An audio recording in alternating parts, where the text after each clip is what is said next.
What's going on, guys? Welcome back to another episode of Simon Says.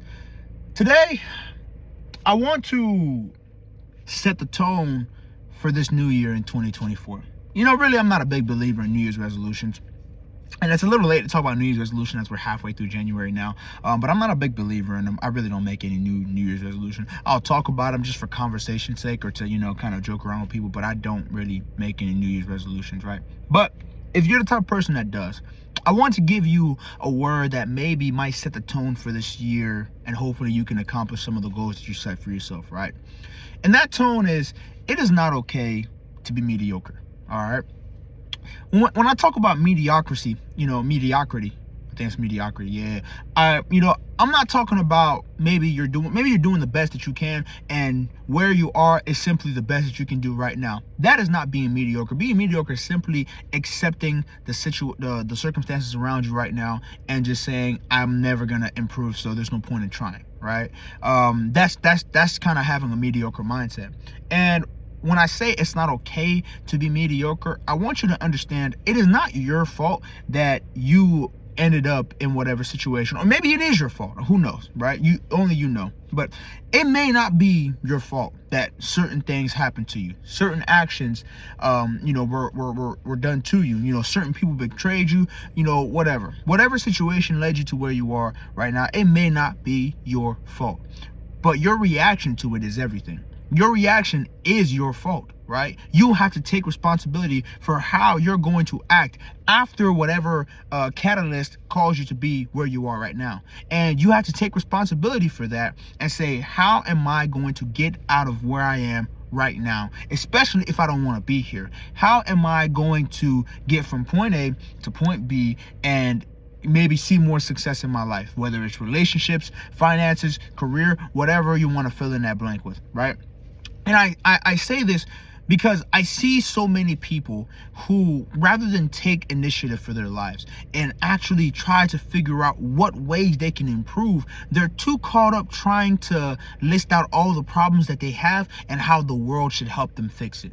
And I'm not a big believer that people shouldn't help one another. I am not a believer that people are entitled to somebody else's help. I believe that if you are fortunate enough, you should help others. You're not required to, but you should help others. If you have the means, if you have the opportunity, you should step in and help other people, but it should not be required of you, right? That's part of what makes it love, genuine kindness, is the fact that you don't have to do it. That much I do believe. At the same time, I don't believe that someone is entitled to another person's help.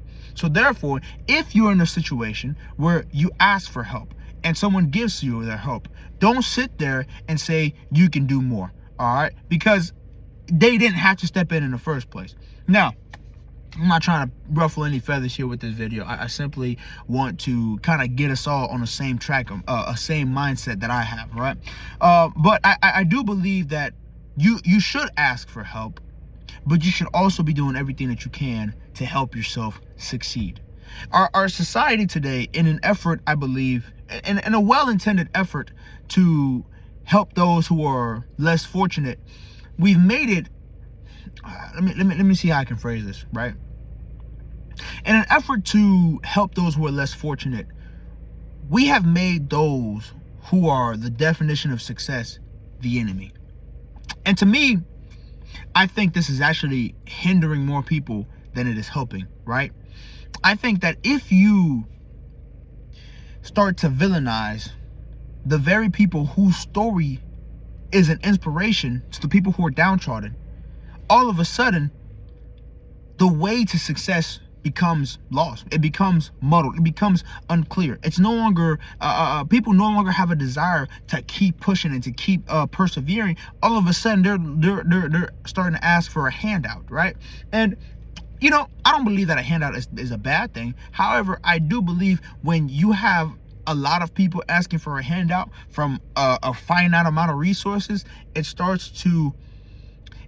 to take a turn for the worse, And I give you an example. There's a video, and it's more of a racial video. All right, I'm gonna tell you guys that right now. It's more of a racial video, but there's a video where this professor, I think at Penn State, he has these he did his sociology class, and he'll have these conversations, right? And one of the videos was on privilege, who's more privileged, so you had a black student. She was coming down and she said, well, I believe that white people are more privileged than black people. You have more opportunities to do X, Y, and Z. You could do this, you could do that, you could do this, you could do that. And so the professor was like, well, okay, well, what is your background? And she stated her background. She comes from a middle income class. She's there at Penn State, so obviously she was able to be there either of scholarships or her parents are somehow helping. I don't know. I don't remember too much the situation, right? But she was there. The professor asked her, do you work at all? She's like, no, I don't work. I'm just here studying, trying to get my degree and everything like that. So that was the black student. Then he asked the white student. He asked her, well, where do you come from? She says, I come from a single mother household. My mom is, she works like 2 jobs, and I'm actually working. She was working like 30 hours while going to school and taking out loans, right? Loans after loans after loans. And so the professor looks at the black student. He said, well, so how is she more privileged than you?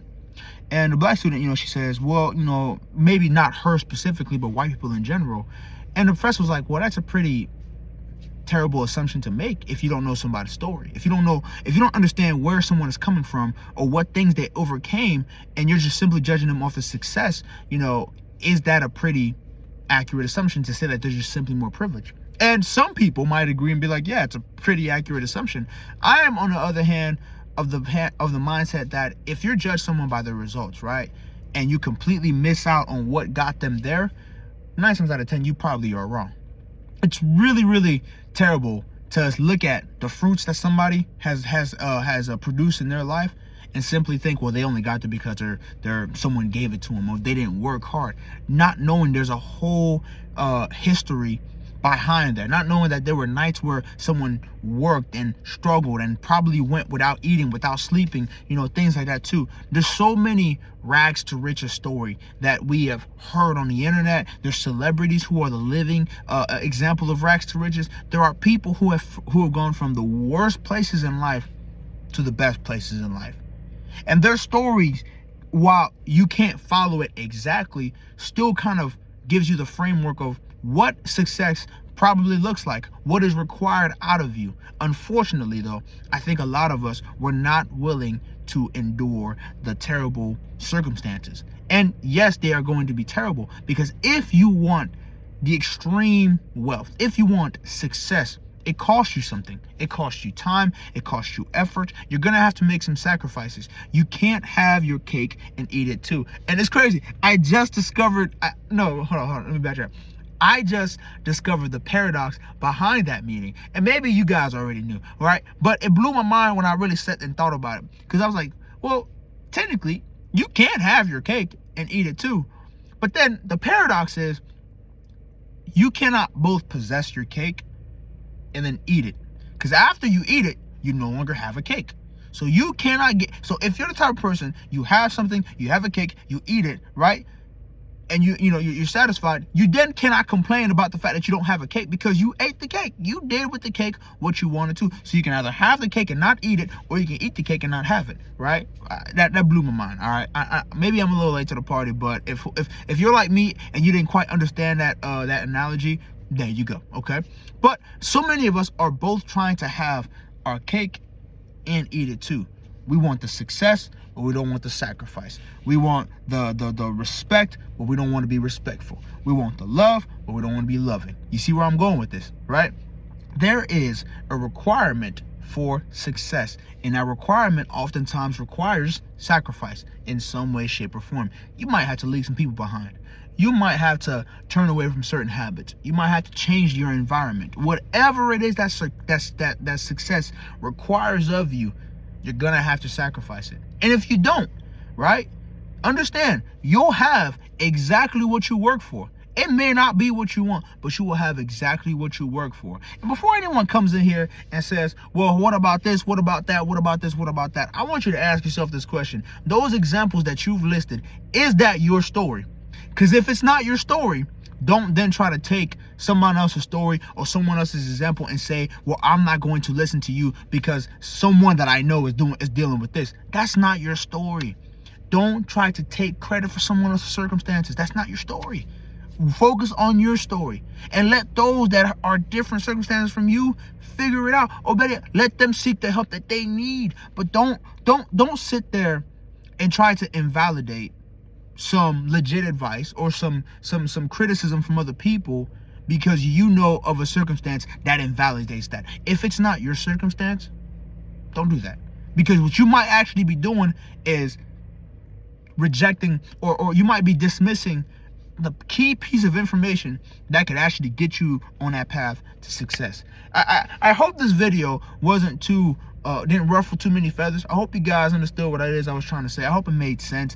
Yeah, but like I said, I want to set the tone for not just for the year, man, but for the rest of our lives. Let this be the beginning of the rest of your life, and I want you to take this word and just apply it. You know, once you get past me just kind of yelling at you and getting on y'all's case, I want you to take in the main message, right? It's like a bitter pill. You know, there's medicine in the middle, but you got to get past the sourness. But you know, take that message and just apply it. You know, because I think a lot of us are primed for great things. And here's the thing: success doesn't look the same for everybody. So just because someone else is successful and you maybe not there, listen, if you're content with what you've accomplished and it's not as much as somebody else, be content with what you've accomplished. Don't let somebody else persuade you that you're not a success because you're not on their level. Maybe you don't need to be on their level. Maybe they have a deeper appetite for something else that's completely personal to them. All right, focus on your story, get the information that you need, surround yourself with people who may be further ahead in your journey than you are, and listen to them. And the most important thing you need to understand is to humble yourself, right? Because I think a lot of us, we're too caught up on what we want our life to look like and who we're going to be that we actually believe that's who we are right now. You're not that person just yet. All right, you're not the best version of yourself. You're still working on it, and it's okay. You're gonna make mistakes right now. You're still working on it, so keep working on it. Keep striving to be there, but do not confuse future you for present you, because future you is who you're gonna be. You're not there yet. So don't sit there and try to dismiss all criticism because someone's trying to help you become a better version of yourself. Anyway, guys, that's my word for today. I hope it made sense. Hope you guys understood what I was trying to say. As always, guys, don't forget to like, share, comment, and subscribe. I'll see you on another video. Deuces.